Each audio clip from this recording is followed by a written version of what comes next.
and welcome to my channel. I'm Nancy and this is Bohemian Stitchery. First of all, I apologise for my voice sounding a little bit croaky. I haven't been very well this week. My son's had flu.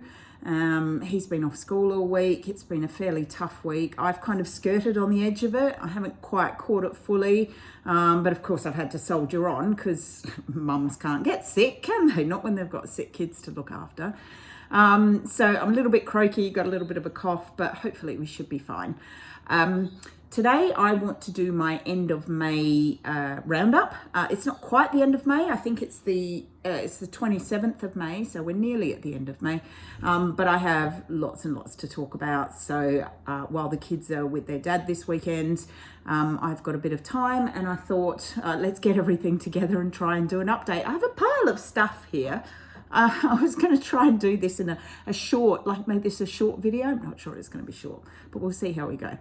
Anyway, so I have my coffee, I have all my stuff. I think I'm ready. The light is dropping in and out. It's one of these odd days out there where 1 minute it's pouring with rain and the next minute the sun comes out. It's really cold. I've got the heating on. I've got a hot cup of coffee here to keep my fingers warm. And yeah, so anyway, let's get on with it.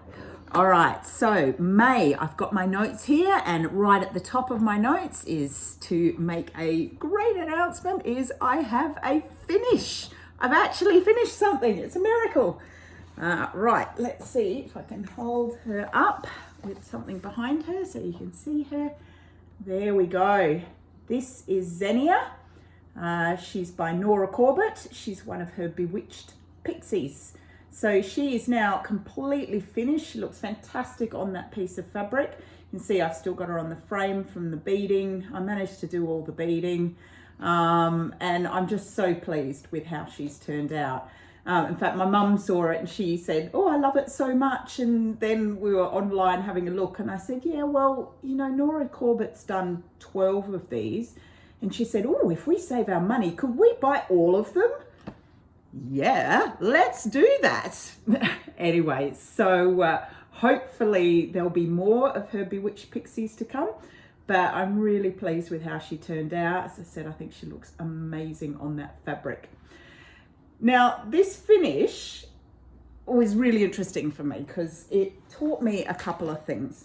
The first mistake I made is I transferred her, because originally I was stitching her using a Q-snap. And then when I finished her, but I hadn't done her arbor, I thought, oh, I know, I'll put her on the roll bars all ready to start beading. That was a mistake because I didn't have any tension. Now, I do have a way of lacing, but I kind of got a bit lazy and I didn't do it, which was a mistake. I should have done the lacing because what happened is I didn't have enough sideways tension. Enough that I could stitch, but not enough that I could stitch happily. And I ended up getting really frustrated with it because there's just too much. You can see how much give there is in this. Anyway, so I managed to do the arbor. And then I sort of thought, well, look, I'm there now. I'm committed. It's sewn onto the roll bars. Let's just leave her there. Then I did the beading. And that was okay. I mean, it was hard work, but I think next time I will lace, when I put it onto roll bars, I'll lace it properly so that I've got a bit better tension.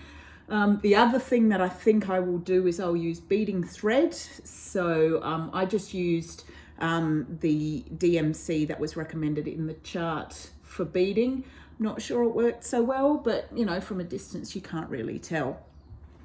The other really interesting thing I learned about finishing her off is a little bit about my own psychology. I'm not motivated by finishing, so which is really odd, especially as you're getting close to a finish. Excuse me. I found I started to lose interest. The closer towards the end I got, the more interest I lost. It's a really odd part of my psychology. I think, you know, I am a serial starter, and I guess I'm called a serial starter for good reason. And I realized I'm really motivated by the start, But to get her finished, I had to make myself sit down and go, just do one length of thread, okay? One length, and then you can put her down and you can do something else. Whereas I know a lot of people, as they're getting close to the end, it's all getting exciting, they can see the finish there, and so all they want to do is focus on it.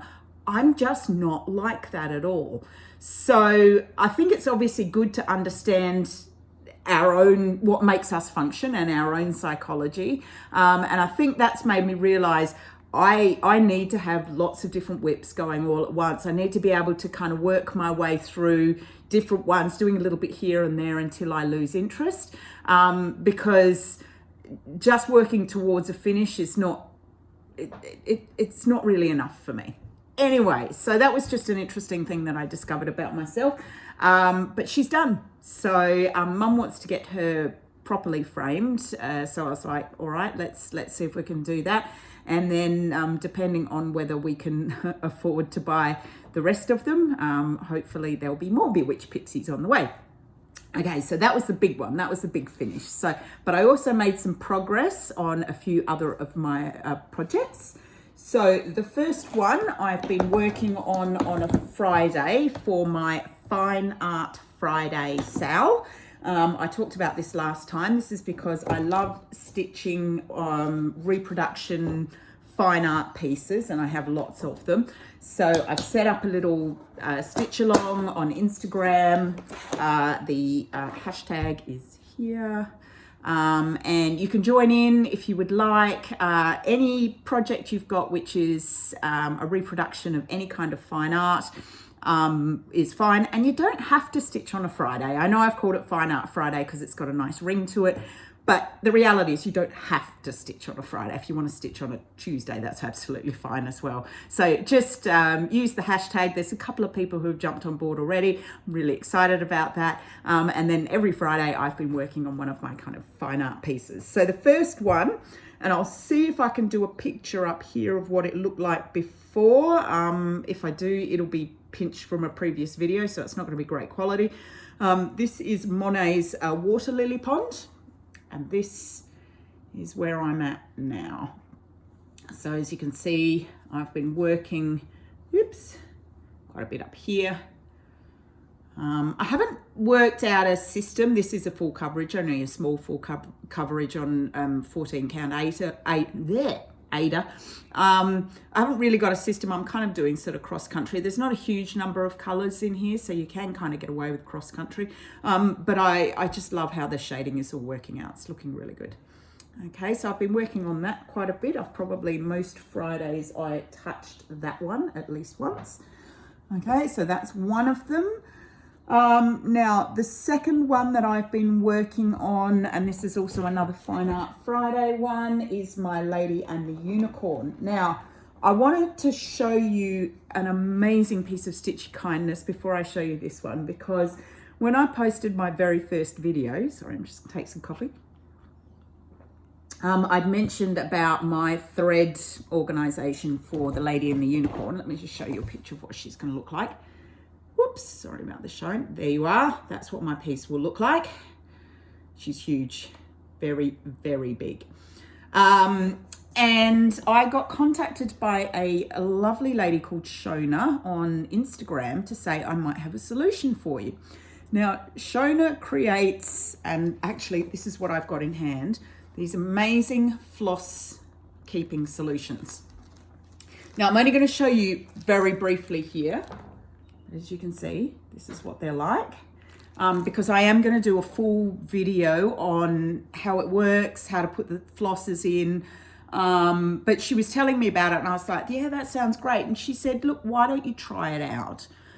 And she's based here in South Australia. And I was like, I'd love to try it out. And do you know, she sent me this folder. So it's been great. I've already started using it. It's been fantastic, but I really want to devote an entire video to how it works. And she will custom make these for any of your large full coverage projects. She's really friendly. And as I said, she's based here in country South Australia, so even better. So that made a massive difference. I haven't worked on her a lot. I'll see if I can do again a picture of where I was before And this is where I am now. You can see I'm starting to work on the diagonal here. And again, the system I'm sort of using, if you want to call it that, is kind of cross country on the diagonal, a little bit, I think it's Thread the Needle who uses this system. I'm contemplating whether I go back to some parking, because I know the back is starting to look a little bit unruly, but then a back is always going to be unruly on a full coverage piece. So, but yeah, so I'm starting to make moves on that. It's lovely that it's actually going forward at last. Okay, so that's the next one. Now the final one that I've been working on for Fine Art Fridays, but this was also on my Whip Go board. This one is called Wood Splitters by Tom Roberts. That's, oops, see if I can get no shine on that. There you are.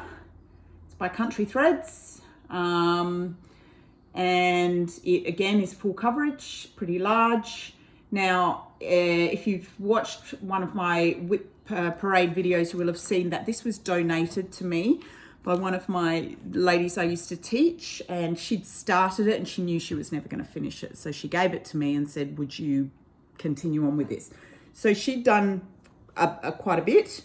And what I've done now, let's see if I can get my piece of paper in the back so that it doesn't shine through. Oh, clonk.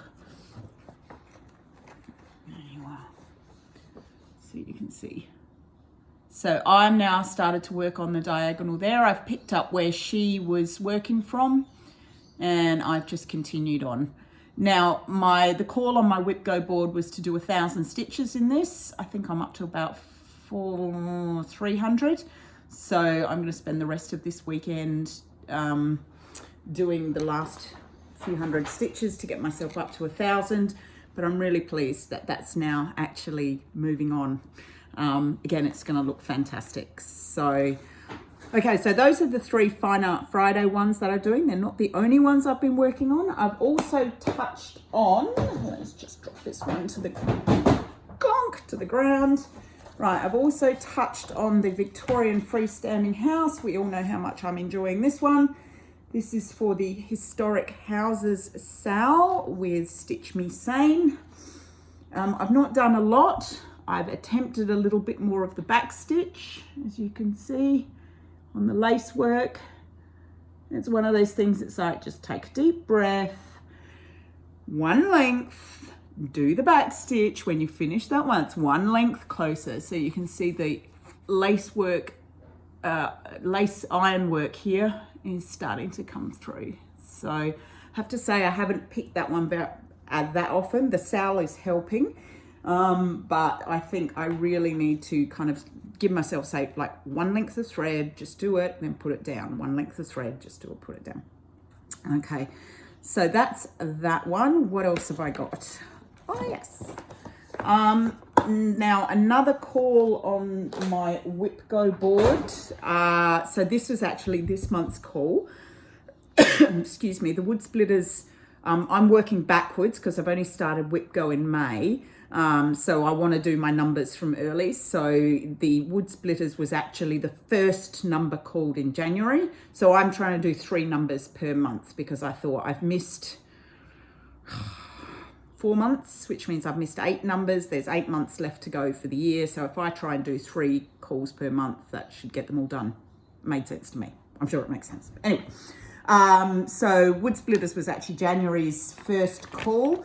Xenia was one of May's calls, and the other one for me was, let's see if I can find it, it's right here. So it's a dimensions kit, which I showed you in my Whip Parade, and it's called A Gracious Era, Alan Mayle's A Gracious Era. Many of you will know this one.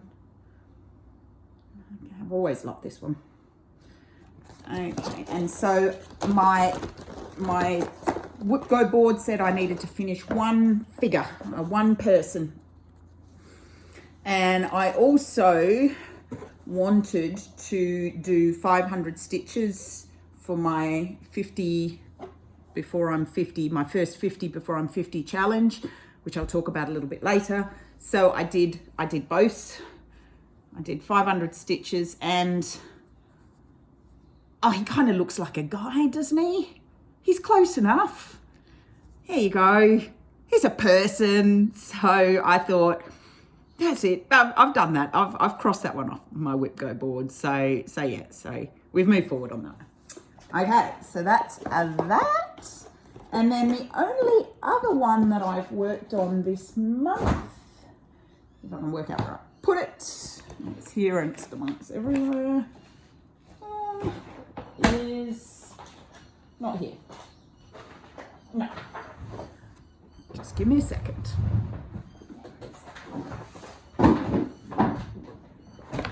Okay, and I'm back. It was on the floor. But it's just my little travel piece.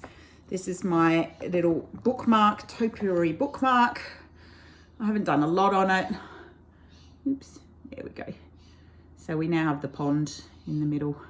It's amazing, it's so small and it's taken me forever to do, but it's because I only pick it up every now and then. But hey, it's progress, isn't it? It's progress. Okay, so that's all my whips that I've been working on this month. Now, next we'll move on to new starts. Now, I'm not sure if any of you remember, but somewhere in one of my previous videos, I made some ridiculous comment about I was only going to have 3 new starts this year. That's never gonna happen. What was I thinking that I was only going to have 3 new starts this year? It's ridiculous. I think I've had 3 new starts this month. Maybe two, maybe only 2. There's no way I'm going to be able to limit myself to 3 new starts this year. In fact, I'll be lucky if I can limit myself to 30 new starts this year, but we'll see how we go. Right. So let me show you my new starts. Now, the first one, I suppose, is technically a new start, kind of not. Again, if you remember from one of my whip parade videos, I showed you a wedding sampler, which I'd started, which I knew I'd have to UFO because it was for my previous wedding and I'm now no longer with my husband. We're now like filing for divorce. So I thought there's no way I'm going to finish a wedding sampler and stick it on the wall. It's like, yeah. So I wanted to use the fabric. I frogged it. I ripped everything out because it's quite a nice piece of even weave fabric. And then I sat down with the kids and we worked out, we tried to find another project which I thought would be a little more appropriate. I wanted it to be Stitch Rovia because the original one was for Stitch Rovia, and the kids chose this one. Be so awesome, people think you're a myth. Now, the reason they chose that one is because they like the narwhal, and unfortunately they have this terrible narwhal song which they insist on playing. If you've heard it, you'll know what I mean, but it gets in your ear, and every time I pull this one out, they have to start singing. I'm not going to sing. I'm not going to offend your ears that much, but they love the idea of the narwhal. So I completely frogged it. And then I got started. Which side is it? There we go. I made a start. Okay. So using the same piece of fabric. The frogging's okay. You can kind of see a little bit where, you know, maybe, yeah, you can. If you look really closely, you can see where it's been kind of ripped out. But I think in the scheme of things, it's not really going to matter. By the time I've finished it, given it a wash, given it an iron, you're probably not going to notice. And it is a really nice piece of even weave fabric. I wasn't gonna waste it. So yeah, so that's my first new start. And then my second new start, it was because of, again, Stitch Me Sane does her wall of women, and I found that idea really inspiring. So I was really looking for something, a project which would be an inspiring woman, beautiful woman, etc. for the start of my wall of women. And I found this one. Now, apologise about the printing. It doesn't go pink at the bottom. It actually is all these colours. It's just my printer was running out of ink. Okay, so this is called Lady of Sunset. And I will put down here the name of the Etsy artist that I bought this from. He's only got 3 cross-stitch charts. He does prints, which you can buy. They're beautiful. But I just love this, and I love the other 2 as well. So I think as time goes on, I might get all 3 of them. So I decided to make a start on her. It's only a little start. It's a start. Here we go. Just tiny little start in the top corner. I'm doing her on 18 count. It's kind of a cream colored Ada. Now, both this one and Narwhals, I couldn't kit up completely. Just because, you know, budgetary and whatever. So what I did was I went to my stash to work out what I had, and I didn't quite have everything. So I thought what I'm going to do with the Lady of Sunset is I'm actually going to do it extreme cross country. And the reason there is method in my madness, if I do this extreme cross country, then I can use the threads I've got first before I have to go and buy the ones that I don't have. Now, at the moment, I can't do it digitally. I can do it obviously on paper, and that's okay. But I just thought, well, there's a good way of kitting up without kitting up fully, because I know it's going to take me quite a while just to do all the stitches in the colors that I do have. And then by the time I get to the colors I don't have, you know, I've got a bit of money here, saved a little bit there, etc. And then I can go and finish kitting it up. So that's my budget tip for kitting up. Use what you've got. Extreme cross country. Only go and buy what you need when you need it.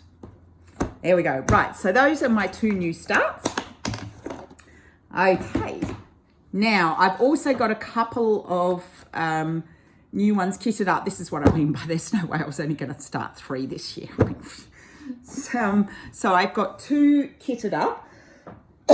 Now, the first one, let me do a little warning here. If you don't like swearing, probably look away now, okay? Because this chart, I actually found it by watching one of Talking Dog Stitch's videos, and I loved it because it kind of summed my son, who loves his video games or his computer games, it summed him up.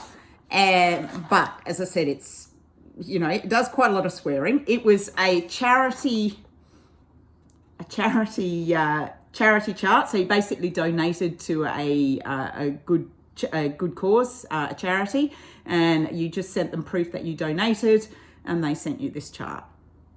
Okay. Now, I think it's hilarious. So anybody who, you know, I've taken it down now. So if you want to look back at the screen now, you can. The way I've kitted this up is I've literally used a box of threads that I have. And if you just pause there, here was I thinking I was super organized, and it turns out I wasn't. Anyway, so the way I kitted this up is because it kind of doesn't matter whether you've got the exact DMC numbers for this. I used my spares. Okay, so if you're offended by very messy rat's nest of threads, you also might like to look away now, because this is my box. This is my rat's nest. As you can see, oh, sorry about the glare. So in this box, I have unbranded threads, I have leftovers from kits, I have stuff which has been donated, I have skeins which have got no numbers on them, so I don't know what numbers they are. I've just got bits of everything. I've also got several boxes of bobbins. These are all unnumbered, so I have no idea whether they're DMC or anything else. I have no idea what numbers they are. Some of them have been donated, others are just, you know. So I can use them, I just can't use them for something where color, like the actual exact color, is really important for the shading.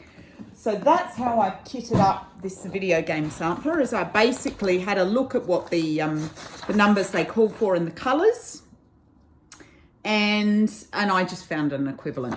I'm going to do it on a piece of black 18 count Ada, which I had in my stash, and I think it'll look fine. The colours I've got, a bit of a mix. You can't really see very much there, but they're very bright, and I've basically just used kind of stuff that I have. So that's one that I've kitted up that I'm going to start, which I like. It makes me laugh. It's very funny.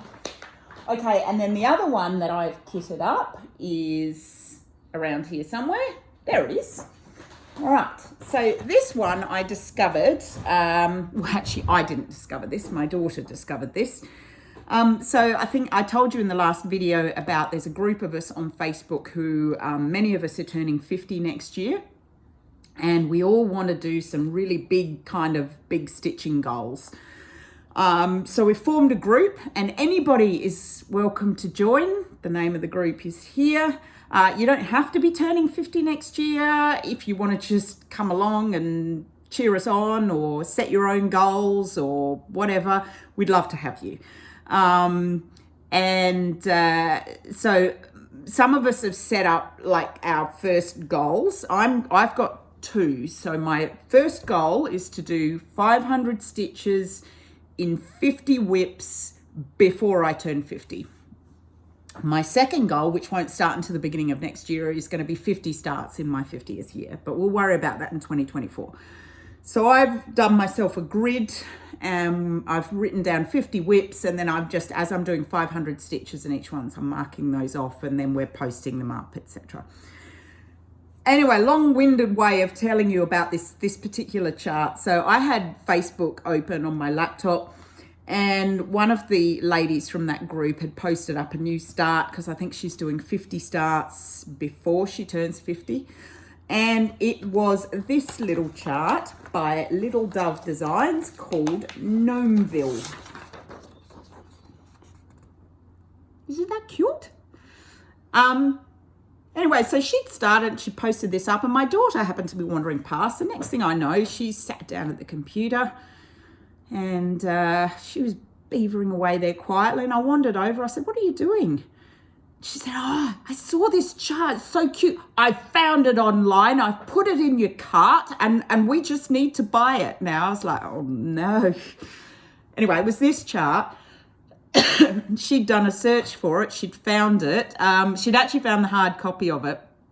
And then when I mentioned to the lady in the group, she said, "Oh, no, get it on Etsy. It's much cheaper." So I said to Josie, "All right, we'll go to Etsy." And I found it on Etsy. I think it was about $8 or something, $9. It wasn't expensive. So I downloaded it straight away. So I'm going to do Gnomeville. It's not very big. I'm not doing it on green. I had a piece of sort of oatmeal-y type Ada 14 count in my stash, so I'm going to use that. A little, like I was saying before, I haven't got all the threads, but I'm just going to start with the threads that I do have. And as the time comes and as I need them, I'll either go and get them, or they may have been liberated from other kitted up projects or whatever. So that's the two that I've got kitted that I would like to start next month. Okay, let's move on onto my list here. Okay, so now we're going to do my 3x3 stash dive. I sort of had some hauls, so I've got a couple of, like, I got the Gnomeville chart and I got the Lady of Sunset chart, so I did get a few things this month. But I like the idea of this 3x3 stash dive, because it helps me look at some of my stuff in my stash and makes me think, "Oh, I want to stitch that." So the 3x3 stash dive is, I'll do 3 digital charts or digital projects that I have. I'll do 3 paper or hard copy charts that I have, and then I'll do 3 of something else. Okay, so this month, the 3 digital charts that I've got, which I'd like to show you. The first one was a stitch along, excuse me, by Lakeside Needlecraft. It's actually a blackwork stitch along. It's called the Dutch Tile Blackwork Stitch Along. Now I have the whole lot. Needless to say, I haven't started it, but I do have the lot. I like it in this colorway here. I think it's beautiful. I've done quite a lot of black work, and I will do a video at some point in the future on a big black work project that I was working on with the Royal School of Needlework, which I haven't finished. But anyway, we'll have a look at some black work at a later stage. But this is a cross-stitch black work project from Lakeside Needlecraft. So that's the first one. The second digital pattern that I have is also a stitch along, which I also haven't started, but which I also have all the parts to. And this is by Ingleside Imaginarium. I love her stuff. And this one is called the Kaluna Brightburns Catalogue for Witches Familiars. Okay, so that's the complete project. So each month we were given a new familiar. So we started off with the border, and then we had a new familiar each month. So I have the perfect piece of fabric to do it on as well. So, and it's, you know, you've got a very limited color palette. So I think that's one that I'd like to do at some stage. Okay, and then the third digital pattern that I have, I actually bought off Etsy. Now, we talked about me and my love of horses. I fell in love with this pattern. It's actually got some beads on it as well. So I got that one. Now, the funny thing is I bought it from an Etsy seller, and I don't know if I'm the only one on Etsy, but I do worry sometimes with Etsy about whether products are or cross-stitch charts are ripped off, or whether they're licensed or whatever, because it's very difficult to be able to tell unless you know the picture, and then you can go, no, that one's definitely ripped off. And I kind of, I don't know, I tend to think the cheaper they are, the more likely it's either stock or ripped off. Is that, I don't know, is that me just being a bit judgmental? I don't know. This one was really cheap, and it was only after, I mean, I fell in love with it. I was like, oh, I've got to have that. And it was only afterwards I was like, oh, what happens? How do I know? How do I know? And I don't want to just make assumptions by, you know, the seller or whatever, because I don't want to make assumptions. But I just think you do have to be a bit cautious with Etsy. It's, I don't know, it's really hard to know what's licensed, what's not licensed, what's been ripped off, what hasn't. Anyway, in any case, I adore this picture. It's reasonably large, full coverage, obviously, me with my love of horses. Okay, so that's my 3 digital ones. So the 3 hard copy charts that I pulled out of my stash. This one I'd forgotten I even had. This one, let's see if I can get it with no glare. Here we go. It's Marty Bell. Anybody who's of my vintage will remember how popular Marty Bell was back in the sort of the 80s and 90s. It's called Wishing Well Garden. And if you look at how many threads, how many there are, that is one heck of a thread list. So there's going to be some serious confetti in that, but it's very pretty. Okay, the second one, coming back to me and my horses, I have quite a lot of carousel horses. I'll show them as time goes on. But this one is one of Teresa Wentzler's. The picture is not great, unfortunately, but it's called Carousel. Let's see if you can get no glare and have a look. You can see the detail. Now, typical Teresa Wentzler, enormous amounts of backstitch, huge amounts of detail. It's backstitch hell, really. I mean, it's for somebody who doesn't like backstitch, this is like your worst nightmare, but it's so pretty. Oh my God, wouldn't it look amazing when it's done? I wouldn't do it on this dark fabric. I don't think it really brings it out. I think I'd do it on a sparkly fabric or something, but that's a tough project. That would be a tough project. So, and then the final hard copy chart I have it's a chatelaine. I have a couple of chatelaines, again, never done one. This one's a relatively small one. It's called the Knot Garden, and it's a classic chatelaine, as you can see. Chatelaines have always got lots of specialty stitches and beads and everything. They're stunning. So, again, one day I'd like to do one. Ugh, that glare. There you go. Beautiful. Okay, so that's my 3 hard copy charts. Now, my 3 other things. So, first of all, I brought out yet another piece of gorgeous fabric. Oh, crinkly, crinkly. Oh, crinkly plastic. Right, this one is called Hole in the Sky, and it's by Colour Cascade Fabrics. Look, it's sparkly. It is a, oh, God, why do I do this to myself? That's better. It's a 32 count Belfast opalescent linen. Isn't that gorgeous? Oh my God, it's so gorgeous. Oh, yum. I have some really pretty fabrics. Do you know that would look nice on that? There you go. So that's that one pulled out of my stash. Now, the second thing I want to show you is I had forgotten. How could I have forgotten? I have an entire set of Cascade House silks, hand-dyed silks. Now, anybody who's not in Australia, you may not know Cascade House. These are hand-dyed by a wonderful lady here in Australia called Robin. She's been doing it for years. She's still dyeing her threads.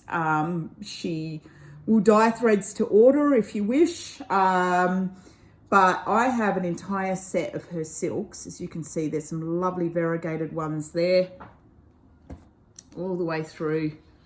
And they are so soft to work with. Absolutely beautiful to work with.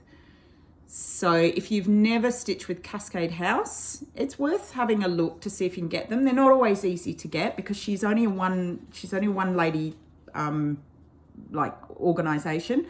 As I said, she's very experienced. She's been doing it for a long time. But yes, I discovered, I realized I had those. Look at those. Yum. Oh, so yummy. So yes, so that's another thing in my stash. Excuse me. And then the final thing I wanted to show you is kind of a little bit sad, as in, you know, heartbreaking sad. So I don't know if you remember I was telling you about, like, you know, with stitch alongs, sometimes I was really good and I at least got all the patterns, other times I didn't. This was a stitch along I started at the beginning of 2020. It's kind of cute. You can see how far I got. That was January. I started here on February. It was with an organisation called Stitchingly, and I was a member at the time. And then, of course, my world fell apart in 2020. Most people's worlds fell apart in 2020 with COVID, etc. But as I said, by the end of that year, I'd separated from my husband, blah, blah, blah. Anyway, I never got all 12 of the charts. I've got 2. I've got January and I've got February. That's it. And I can't get them. I attempted to email the lady who ran the ran Stitchingly. I didn't hear back from her. You know, whatever. It's fine. It's, you know, she's I don't know whether she's even still running it, and if she is, she's probably busy. I said to her, I would love to get the rest of this. I'm happy to pay for it because it seems such a shame that I've made a start. But I have a feeling that this one is going to end up being a UFO, which is sort of sad. Again, it's a lovely piece of fabric. Having to cut it all out would be a pain in the neck. So I think what I might do is just chop it and, I don't know, do something with it. I don't know what. And then at least be able to use the fabric. But yeah, you know what? note to self, if you're going to start a stitch along, the least you can do, Nancy, is get all the patterns, get all the bits. Because if you don't get all the bits, you end up with kind of quarter done, not even a quarter done, and then that's it. It's done. You can't do anything else with it. So yeah, so that was a bit of a sad one. I would have liked to have maybe managed to get hold of the charts, but never mind. I think it was called Months of the Year Stitch Along. Hey ho, c'est la vie, as they say. It's one of those things. We just move on. Now, the one good thing I can do with that when I discovered this is I did kit the whole thing up, so I've actually got quite a lot of DMC thread, so I can put that back in my stash, and you never know, I might be able to use it for some of these ones where threads are missing. So, you know, it's nothing lost. It's just a bit sad. I don't like things being left kind of half done and then not be able to do anything with it. But there's just nothing I can do with that one. So, okay, so that's my stash dive. Right, now, two or three more little things. The first one is I'm going to have a drink of coffee. I want to ask for some help and advice. Now, I downloaded, here it is, a chart from Unconventional Cross Stitch. It's one of their freebies, which I fell in love with because it's got horses, unicorns. That's it. So I'd like to do this. Now, I need some help as to what I'm going to do this on. Personally, I reckon it'd look amazing on black. However, do I really want to put myself through maybe 2 over 1/10 stitch on a 25 count black Lagana, which I have? Do I want to do that to myself? How do I grid it up? I mean, I have got some, this stuff has been recommended to me. It's called Easy Count Guideline. It's red. I can use that to grid it because obviously I can't draw grid lines onto the black. Oh, I looked at it. I was like, could I put myself through this? Why would I put myself through this? But it looks so good. So do you think I should just bite the bullet and do it on black? Or I also have a piece of blue Lagana, 25 count, which would be easier to stitch it on. But what do you think? Do you think I'd lose something on the blue? Or do you think it'd look okay? I mean, I sort of thought about it. I think, yeah, maybe. And there's a bit of blue in the unicorns, but I don't think there's so much that you'd actually lose it on the blue fabric. So there you go. Like, comments down below, whatever you think. Blue, or do I punish myself and go with the black just because it's going to look great? I don't know. Give me your thoughts. Love to know. And I will get this one started as well. So, okay, so that's a little bit of help. Now, I also want to do a few shout outs. As usual, I've been watching lots of Flosstube. There's a couple of new Flosstubers that I want to shout out. The first one is Laura, the Sweet Tea Stitcher. She's only put a couple of little videos out and they're quite short, but she's a woman after my own heart with her thrift shop shopping. I love my thrift shop shopping, and she clearly does as well. So I've really enjoyed seeing some of her finds that she's been getting in charity shops.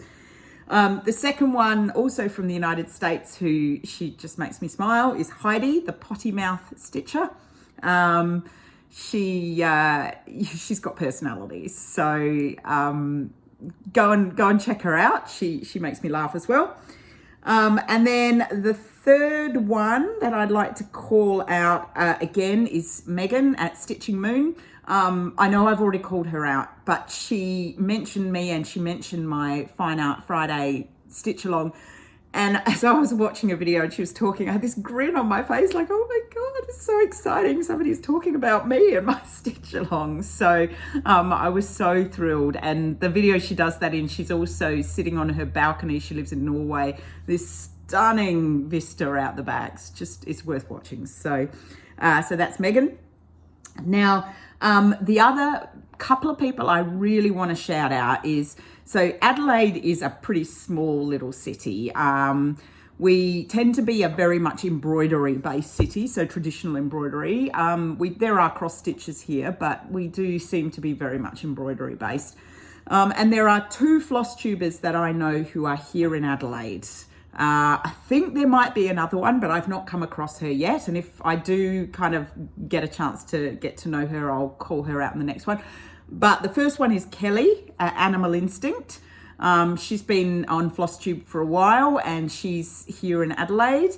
And the other one is Carolyn, who is the Flosstube Stitcher. Now, Carolyn's been on Flosstube for a long time. She had a bit of a break because, you know, life and one thing and another, but she's back. And if you haven't discovered Caroline yet, she's stitching this amazing Heaven and Earth unicorn, which, me and unicorns, my God, I fell in love with it.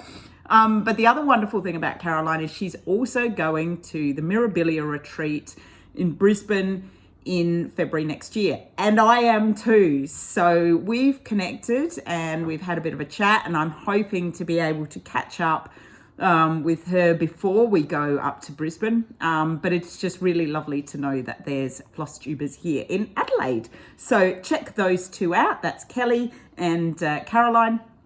And if there are any other Flosstubers here in Adelaide, please just give me a shout. I'd love to shout you out. So that's about all of my updates. A little bit of a life update if anybody's interested. If you're not, you can just turn off now. See you later. We'll see you next time. If you want to hear a little bit about my life, you can. So as I think I've mentioned before, I'm a runner, or I was a runner. I've been injured for a long time. And I'm just been allowed to start running again. So a couple of weeks in, obviously this cough hasn't helped, but it's so nice to be able to get out and run again. I'm not without pain. I still have pain in my ankle and my leg, but I'm hoping that as the time goes on and I start to build my strength, I can, that pain will either ease or whatever. I am still not allowed to look ahead at any races. My coach and physio have both said probably not until 2024, which is heartbreaking. So I think, excuse me, the only way I can describe it is, so it's like somebody saying, okay, you're allowed to knit and you're allowed to sew, you are not allowed to cross stitch. Now, knitting's nice. I don't hate knitting. I don't hate sewing, but it's not cross stitch. And then when they say, well, actually, okay, you can start cross stitching again, but you are not allowed to plan for any new starts. In fact, you're not allowed to plan for anything. You got to just work on what you've got. Oh, and by the way, you're only allowed to do about 50 stitches at a time. So that's kind of what it feels like with my running. It's hard work, but you know, I got to do it. If I'm going to get back to racing again, then I've just got to do it. So that's one thing. Work is busy, but work is always busy. There's always financial stresses with kids and trying to keep a roof over my head and things, but that's normal. There's nothing particularly exciting about that. Obviously my son's been sick. My daughter's not very well either, but hopefully they'll be back to school next week. We'll have to see how we go, but it's only the beginning of winter, so I'm hoping that it's not gonna bode badly for the rest of winter. Unfortunately, about a week and a half ago, my son was diagnosed with asthma. So I wouldn't be surprised that's why he's suffered a lot worse with this flu than my daughter has. So I don't know much about asthma. I've never had asthma in my family. So I'm having to learn very quickly about what it is and what to look out for. And you know, it's a massive learning curve for me, but at least we've got a diagnosis, so we know what's going on with him and we can just take it from there. So that's about it, I think. I don't think I've got anything else to say. I will do another update again soon, another video again soon. And thank you so much if you've stuck it out till now. Thank you for watching. And I look forward to catching up with you soon. Okay, happy crafting. See ya. Bye.